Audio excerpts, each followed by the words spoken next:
Hi guys, back to my channel, my home lifestyle. দেখুন আমি আবার আমার জায়গায় ফিরে এসেছি সোদপুর আমার শ্বশুরবাড়িতে।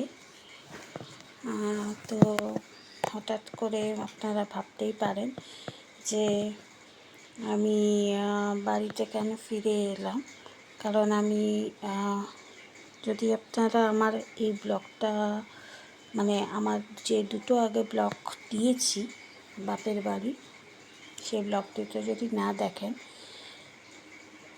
তো এই ব্লগটার পরে গিয়ে ওখানে গিয়ে একটু ভিজিট করে আসবেন। ওখানে ডে 1 ডে 2 করে নাম্বারিং দেওয়া হয়নি, বাট দুটো আমি ব্লগ ওখানে আপলোড করে দিয়েছি, কারণ ওখানেই বলেছিলাম ওখানে আমার নেট ছিল না, তো এখানে এসে আমি মানে আপলোড করে দেবো। তো যথারীতি আমি এসে আজ সকালে আমি দুটো ভিডিওই আপলোড করে দিয়েছি, মানে শনিবার আর রবিবারের সকালটা। আর ওখানে রবিবারে আমার বলেছিলাম দিদি আসবে, তো ওরা একটা ছোট্টখাট্টোভাবে আমার একটা বার্থডে সেলিব্রেশন করেছিল কেক পেক এনে। তো রবিবারে ভিডিওর সঙ্গে একটু আমি অ্যাটাচ করে দিয়েছি, ঠিক আছে। যদি ওই দুটো ভিডিও না দেখেন তো মোদ্দা কথা হচ্ছে যে আমি এখানে কেন চলে এলাম, তাই তো। কারণ এখানে আমার তো শনিবারে আসার কথা ছিল, নিশ্চয়ই এটাই আপনাদের বলেছিলাম। তো হঠাৎ করে চলে এলাম, আমার খুব শরীরটা খারাপ করেছিল, তাই জন্যই আমি আবার শ্বশুরবাড়িতে চলে এলাম। সোমবার রাত্রিবেলা আমি একটু সেন্সলেসের মতন হয়ে গেছিলাম, হয়তো গ্যাস অম্বলটা মাথায় উঠে গেছিলো বলে সেন্সলেসের মতন হয়ে গেছিলাম। এবং ওখানে তো দেখার মতন কেউ নেই, আমার দিদি কালকে চলে গেছে। তো আমিও কালকে বিকেলের দিকে দিদিরা চলে যাওয়ার পর মানে আমিও গাড়ি দেখলাম, মানে দিদি পেছন পেছনই আমাদের গাড়িটা ছিল, দিদিও বেরিয়ে গেল, আমিও বেরিয়ে গেলাম। কারণ দিদিও ভয় পাচ্ছিল বা কাকুও ভয় পাচ্ছিল যে আমি যদি ওখানে যাই তাহলে মানে ওখানে থাকি তো আবার যদি আবার রিল্যাপস করে তো কে দেখবে ওখানে। নয় আমার দিদি তখন সেই মুহূর্তে আমার দিদি ছিল এবং আমার ছেলেও ছিল।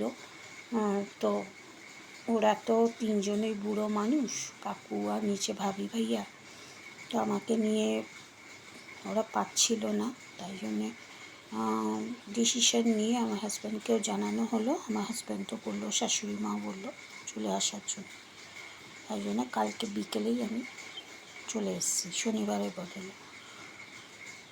এবারে গিয়ে থাকাও হলো না, সেভাবে আপনাদের জন্য ব্লগও করা হলো না। ভেবে অনেক কিছু গেছিলাম যে রান্না ভিডিও দেখাবো, চ্যালেঞ্জের ভিডিও দেখাবো, শর্টস করব, ব্লগ করব, কিন্তু কিছু হলো না।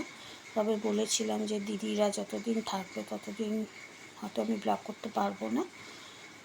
তো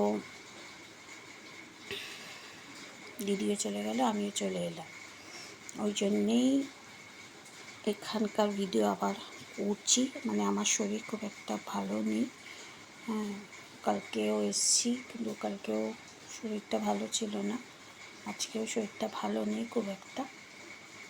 তো ভাবলাম যে আপনাদের একটা ইনফর্ম করে দিই যে আমার শরীরটা খুব একটা ভালো নেই। ডাক্তার এখনও দেখাইনি বটে, তবে জানি না কী করবে। আজকে সকাল থেকে প্রচণ্ড বৃষ্টি হচ্ছে, তো আমি শ্বশুরবাড়িতে চলে এসেছি। কারণ শ্বশুরবাড়িতে দেখুন আমার হাজব্যান্ড আছে, হাজব্যান্ড না থাকলেও যদি আমার কিছু অসুবিধে হয়, হসপিটালাইজে নিয়ে যেতে হয়, কিছু শাশুড়ি বা আমার জাফা আছে নিয়ে যেতে পারবে। তো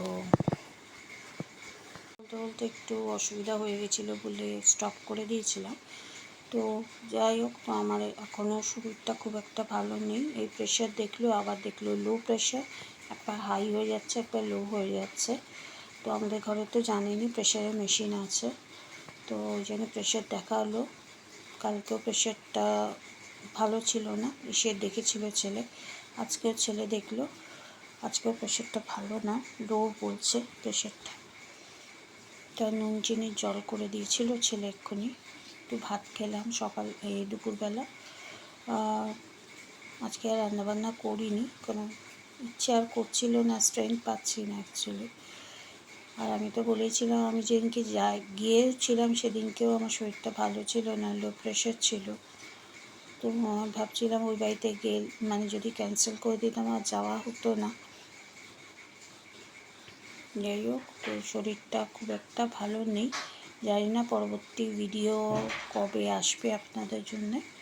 তবে একটা ইনফরমেশান বলা খুব জরুরি ছিল। আপনারা হয়তো ভাবছেন আমি ওখানেই আছি, এদিকে ব্লগ করছি না, কিছু বলেও ব্লগ করি না। তো এরকম কোনো কথা নয়, আমার শরীরটা ভালো ছিল না, হয়তো এখানে যত না করতে পারতাম ওখানে করতে পারতাম। তো ভেবেও ছিলাম, অনেক কিছু ভেবে চিন্তেও গেছিলাম যে এখানে যেটা হচ্ছে না ওখানে সেটা করব। আপনাদের তো বলেওছিলাম সেলফি স্টিক ফিক সবই আমি নিয়ে গেছিলাম। দিদি যতদিন ছিল, দিদি রোববার এসেছিলো, বুধবারে গেছে। তো ভেবেছিলাম ওই কদিন না করে শর্টস কটা করে দিতাম, আবার দিদি যাওয়ার পর থেকে দিদি তো বিকেলবেলা চলেই যেত, আবার বিকেলবেলা ব্লগ করতাম। কিন্তু শরীরটা এমনই হয়ে গেল যে আমাকেই এই বাড়িতে চলে আসতে হলো।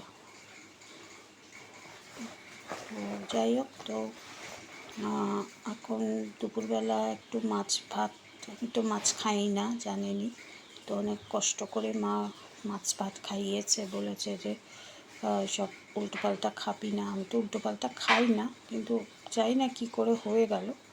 হয়তো আমটা ভালোবাসি বলে, আমের তো গ্যাস করায় খুব, আমটা বেশি খাচ্ছি বলে হয়েছে না কি বুঝতে পারলাম না কী করে হলো। আর কেনই বা আমি সেন্সলেস হয়ে গেলাম সেটাও আমি বুঝতে পারছি না।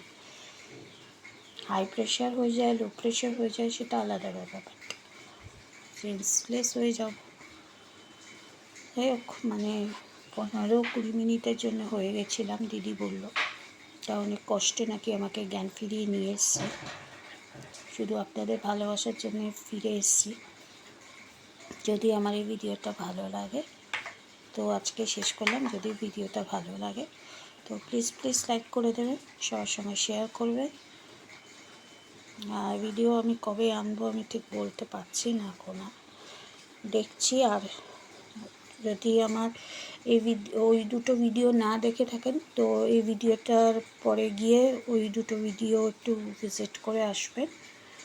ওখানে ছোট্ট করে আমার একটু কেক কাটিং হয়েছিল, দিদি সারপ্রাইজ দিয়েছিল, ওটা আমি আপলোড করে দিয়েছি ওর সঙ্গে। আর আমি যেদিনকে গেছি সেদিনকে তো দেখাতে পারিনি, তাড়াহুড়ো করে গেছি, কেন নিজেরও শরীর ভালো ছিল না, বাবারও শরীরটা ভালো ছিল না, তাই দোনোমনো করতে করতে গেছিলাম। তো গাড়িতে গিয়ে ওখানে গিয়ে আমি দেখিয়েছিলাম। তো যাই হোক, তো আজকে এই পর্যন্তই রইল। যদি ভালো লাগে প্লিজ লাইক শেয়ার কমেন্টস করে দেবেন, আর সাবস্ক্রাইব করে দেবেন আমার চ্যানেলকে। আর কি বলবো বলুন, আর সকাল থেকে প্রচুর বৃষ্টি হচ্ছে, প্রচুর বৃষ্টি। ঠিক আছে, তাহলে আজকে পর্যন্ত রইল।